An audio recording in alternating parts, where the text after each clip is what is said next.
Bonjour et bienvenue à vous qui êtes réunis ici à cette célébration et à vous qui vous unissez à nous par le truchement de la télévision Sel et Lumière. Nous sommes rassemblés au nom du Père et du Fils et du Saint-Esprit. La grâce de Jésus notre Seigneur, l'amour de Dieu le Père et la communion de l'Esprit Saint soient toujours avec vous. La messe est offerte par Madame Danielle Béchard pour le repos de l'âme de Arthur Béchard. Aujourd'hui, nous faisons mémoire de Saint Jérôme Émilien, ce riche Vénitien qui, à 25 ans, s'est converti et a consacré toute sa vie aux malades et particulièrement aux enfants orphelins. L'antienne d'ouverture nous rappelle cela. « Laissez les enfants venir à moi, dit le Seigneur. Ne les empêchez pas, car le royaume des cieux est à ceux qui leur ressemblent. » Prenons un moment pour nous mettre véritablement en présence du Seigneur. Reconnaissant notre faiblesse, osons nous adresser à lui en toute confiance. Seigneur, accorde-nous ton pardon. Montre-nous ta miséricorde. Que Dieu Tout-Puissant nous fasse miséricorde, qu'il nous pardonne nos péchés et nous conduise à la vie éternelle. Seigneur, prends pitié. Ô Christ, prends pitié. Seigneur, prends pitié. Prions le Seigneur.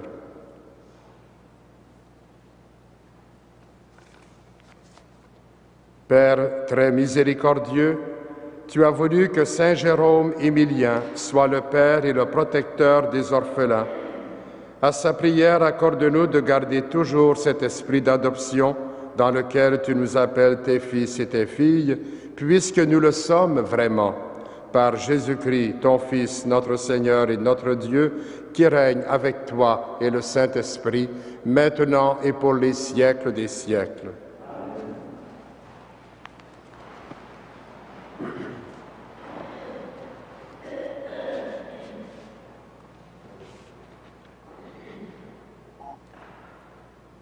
Du premier livre des rois. Salomon rassembla auprès de lui à Jérusalem les anciens d'Israël et tous les chefs des tribus, les chefs de famille des fils d'Israël, pour aller chercher l'arche de l'alliance du Seigneur dans la cité de David, c'est-à-dire à Sion. Tous les hommes d'Israël se rassemblèrent auprès du roi Salomon au 7e mois, durant la fête des tentes, quand tous les anciens d'Israël furent arrivés, les prêtres se chargèrent de l'arche. Ils emportèrent l'arche du Seigneur et la tente de la rencontre avec tous les objets sacrés qui s'y trouvaient. Ce sont les prêtres et les Lévites qui les transportèrent. Le roi Salomon, et avec lui toute la communauté d'Israël qu'il avait convoquée, offrit en sacrifice devant l'arche des moutons et des bœufs. Il y en avait tant qu'on ne pouvait les compter. Puis les prêtres transportèrent l'arche à sa place, dans le sanctuaire qu'on appelle le Saint des Saints. Ils le déposèrent sous les ailes des kéroubim. Ceux-ci étendaient leurs ailes au-dessus de l'emplacement de l'arche.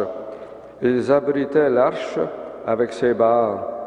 Dans l'arche, il n'y avait rien, sinon les 2 tables de la loi que Moïse y avait placées, quand le Seigneur avait conclu alliance avec les fils d'Israël au mont Horeb, à leur sortie d'Égypte. Quand les prêtres sortirent du sanctuaire, la nuée remplit le temple du Seigneur, et à cause d'elle, les prêtres furent obligés d'interrompre le service divin. La gloire du Seigneur remplissait le temple. Alors Salomon s'écria, « Le Seigneur a décidé d'habiter la nuée obscure, et maintenant je t'ai construit, Seigneur, une demeure divine, un lieu où tu résideras éternellement.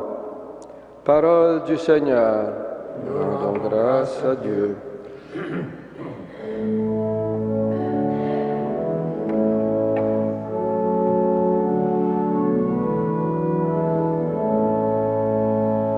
Lève-toi, Seigneur, viens vers ta demeure. Lève-toi, Seigneur, viens vers ta demeure.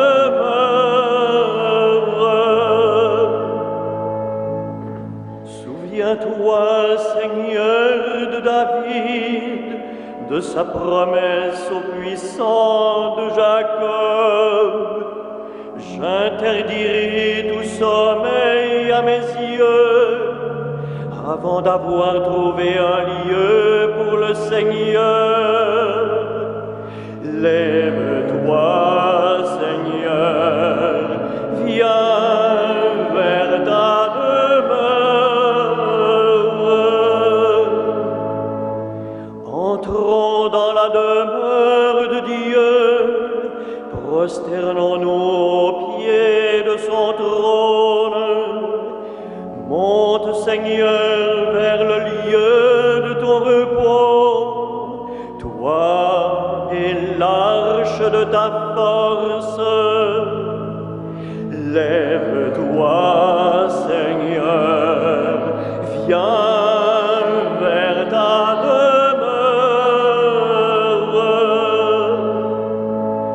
Que tes prêtres soient vêtus de justice, que tes fidèles crient de joie.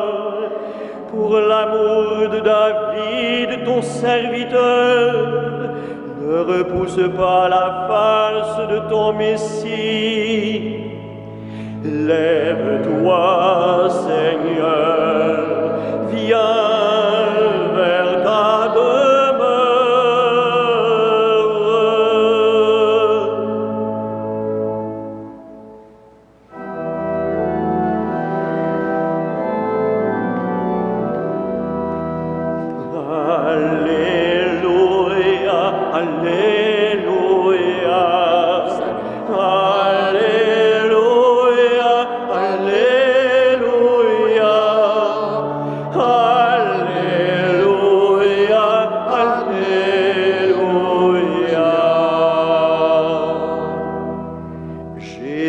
proclamait la bonne nouvelle et guérissait son peuple de toute maladie. Alléluia, Alléluia, Alléluia, Alléluia,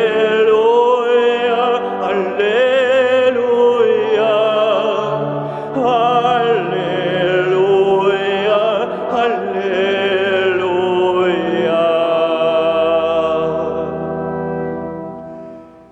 Le Seigneur soit avec vous. Et avec votre esprit.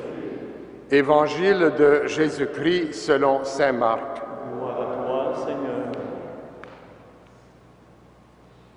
Jésus et ses disciples, ayant traversé le lac, abordèrent à Génézareth et accostèrent. Ils sortirent de la barque et aussitôt les gens reconnurent Jésus.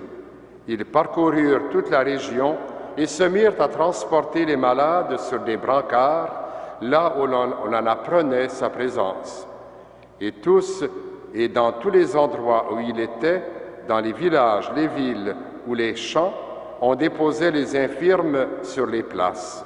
Il le suppliait de leur laisser toucher, ne serait-ce que la frange de son manteau, et tous ceux qui la touchèrent étaient sauvés. Acclamons la parole de Dieu. Louange à toi, Seigneur Jésus.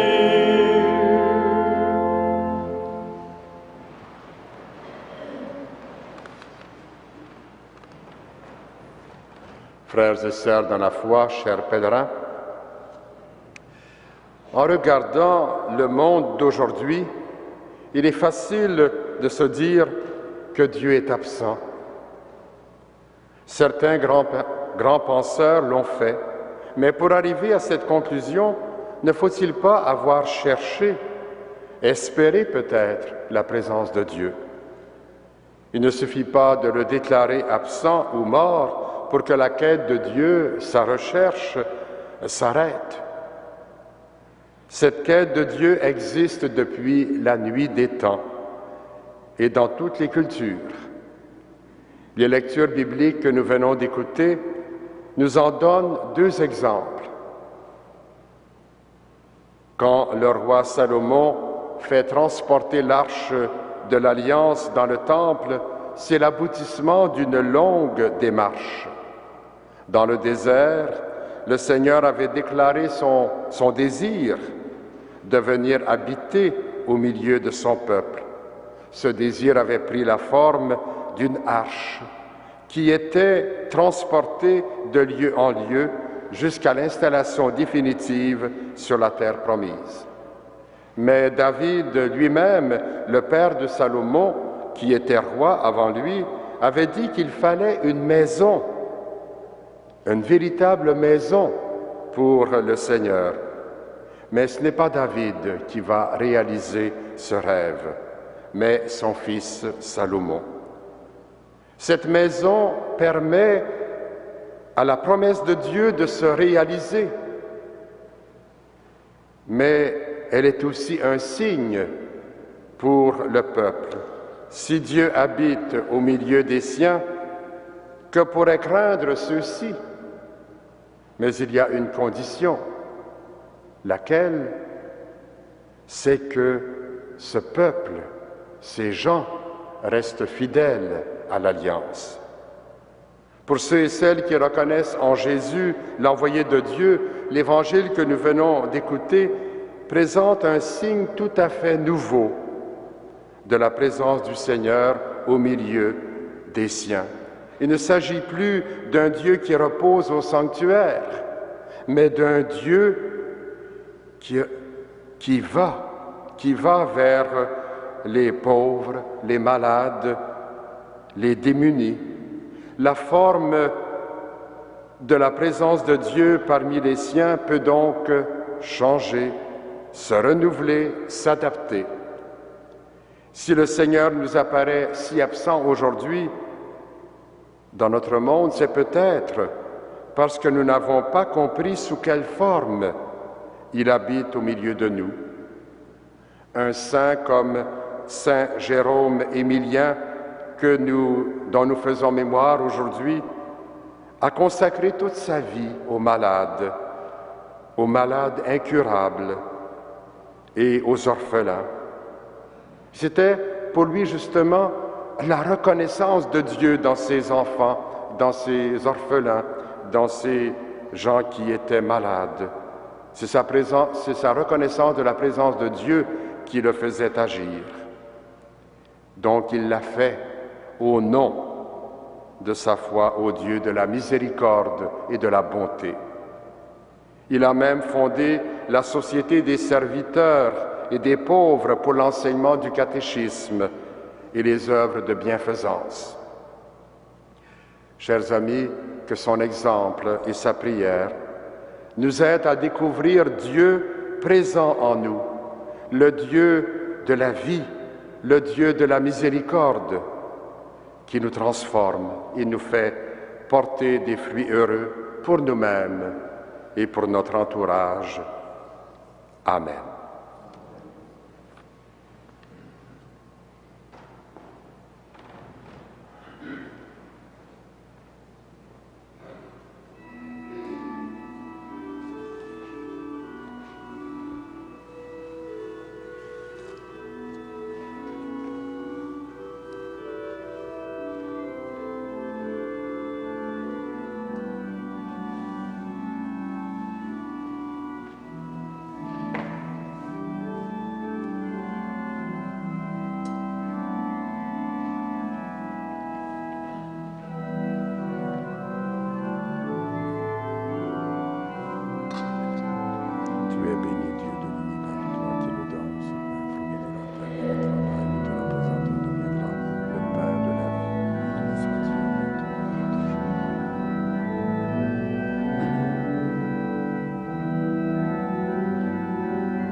Prions ensemble au moment d'offrir le sacrifice de toute l'Église. Accepte, Seigneur, le sacrifice que ton peuple consacré t'offre aujourd'hui en l'honneur des saints. Que notre participation à ce mystère fasse de nous les témoins de ta charité, par Jésus le Christ, notre Seigneur.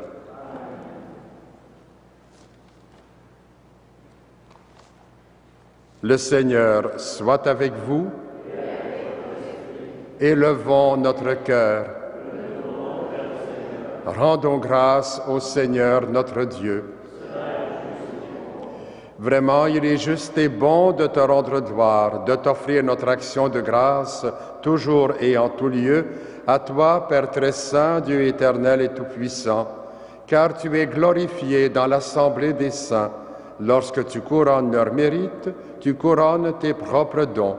Dans leur vie, tu nous procures un modèle, dans la communion avec eux, une famille, et dans leur intercession, un appui, afin que, soutenus par cette foule immense de témoins, nous courions jusqu'au bout l'épreuve qui nous est proposée et recevions avec eux l'impérissable couronne de gloire par le Christ notre Seigneur. Par lui, avec les anges et tous les saints, nous chantons l'hymne de ta gloire et sans fin nous proclamons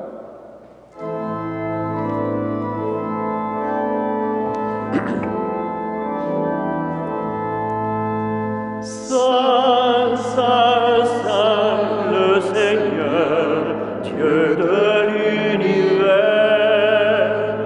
Le ciel et la terre sont remplis de ta gloire.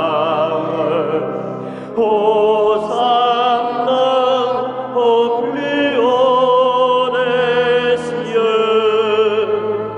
Béni soit celui qui vient au nom du Seigneur. Hosanna au plus haut des cieux. Toi qui es vraiment saint, toi qui es la source de toute sainteté, Seigneur, nous te prions. Sanctifie ces offrandes en répandant sur elles ton esprit, qu'elles deviennent pour nous le corps et le sang de Jésus, le Christ, notre Seigneur. Au moment d'être livré et d'entrer librement dans sa passion, il prit le pain, il rendit grâce, il le rompit et le donna à ses disciples en disant « Prenez et mangez-en tous, ceci est mon corps livré pour vous. »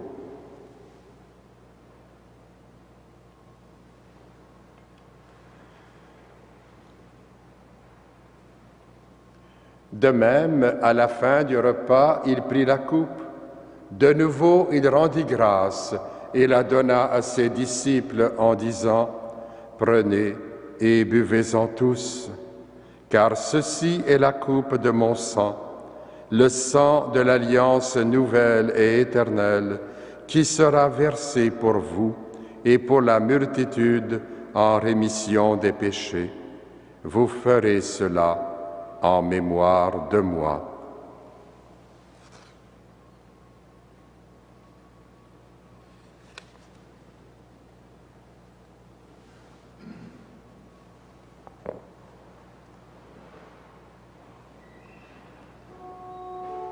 Il est grand le mystère de la foi. Nous proclamons ta mort, Seigneur Jésus. Nous célébrons ta résurrection. Nous attendons ta venue dans la gloire.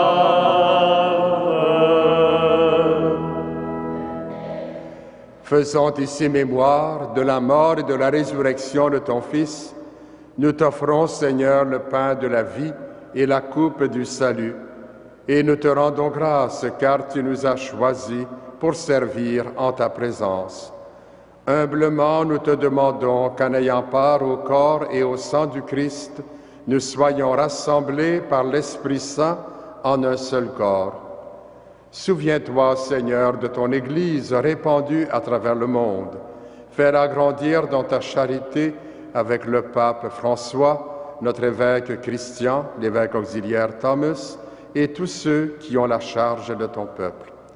Souviens-toi aussi de nos sœurs et de nos frères qui se sont endormis dans l'espérance de la résurrection et de tous les hommes et femmes qui ont quitté cette vie. Reçois-les dans ta lumière auprès de toi. Sur nous tous, enfin, nous implorons ta bonté. Permets qu'avec la Vierge Marie, la bienheureuse Mère de Dieu, avec Saint Joseph, son époux, avec les apôtres, Saint Jérôme Émilien, Saint Frère André, et les saints de tous les temps qui ont vécu dans ton amitié, nous ayons part à la vie éternelle et que nous chantions ta louange par Jésus-Christ, ton Fils bien-aimé. Par lui, avec lui et en lui, à toi, Dieu le Père Tout-Puissant, dans l'unité du Saint-Esprit, tout honneur et toute gloire pour les siècles des siècles.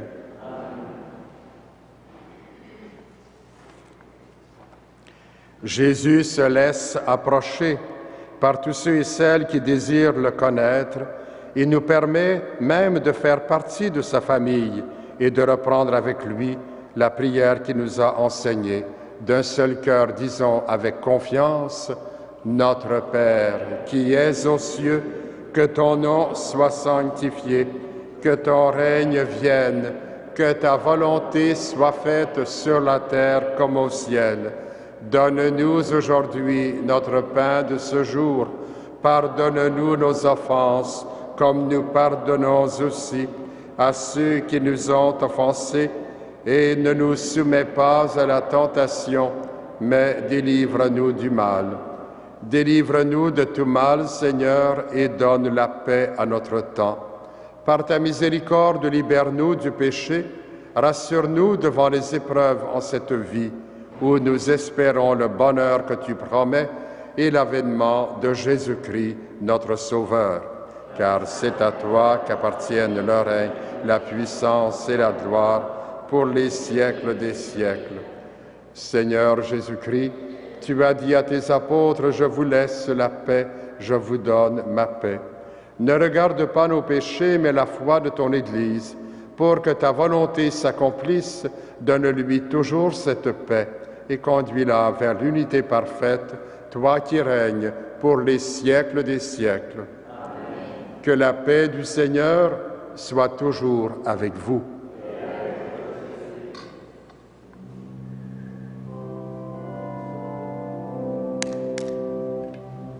Agneau de Dieu, qui enlève le péché du monde, prends pitié de nous.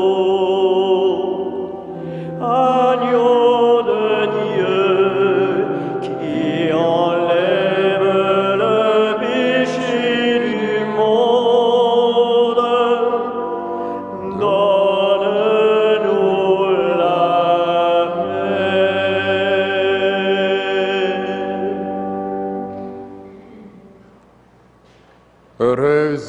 Heureux les invités au repas du Seigneur. Voici Jésus qui se fait réellement présent dans l'Eucharistie pour s'offrir à chacun et chacune de nous. Il est l'agneau de Dieu qui enlève le péché du monde. Seigneur, je ne suis pas digne de te recevoir, mais dis seulement une parole et je serai guéri. L'antienne de la communion. Si vous ne changez pas pour devenir comme les petits-enfants, dit le Seigneur, vous n'entrerez pas dans le royaume des cieux. Que le corps et le sang du Christ nous gardent pour la vie éternelle.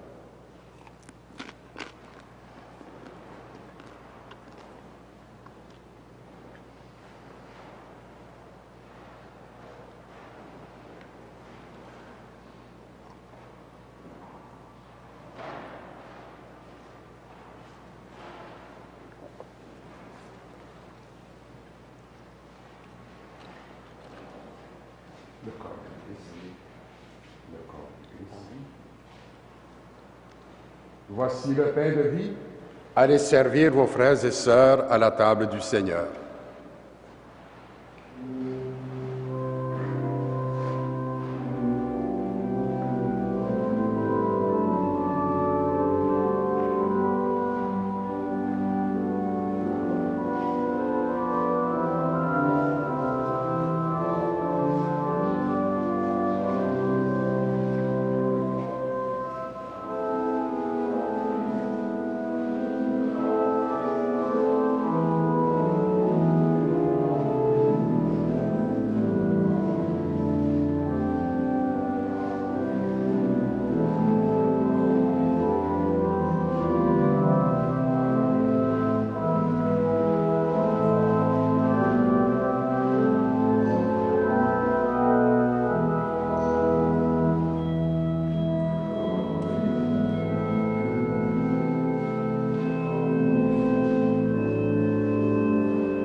Prions le Seigneur. Dieu Tout-Puissant, fais que nous trouvions un soutien dans ce repas sacré pour qu'à l'exemple des saints, notre cœur et toute notre vie témoignent de notre charité fraternelle et du rayonnement de la vérité. Par Jésus le Christ, notre Seigneur. Amen. Le Seigneur soit avec vous. Que Dieu Tout-Puissant vous bénisse, le Père, le Fils et le Saint-Esprit. À chacune de vous, je souhaite une bonne journée sous la protection de Saint Joseph et Saint Frère André. Allez dans la paix et la joie du Christ.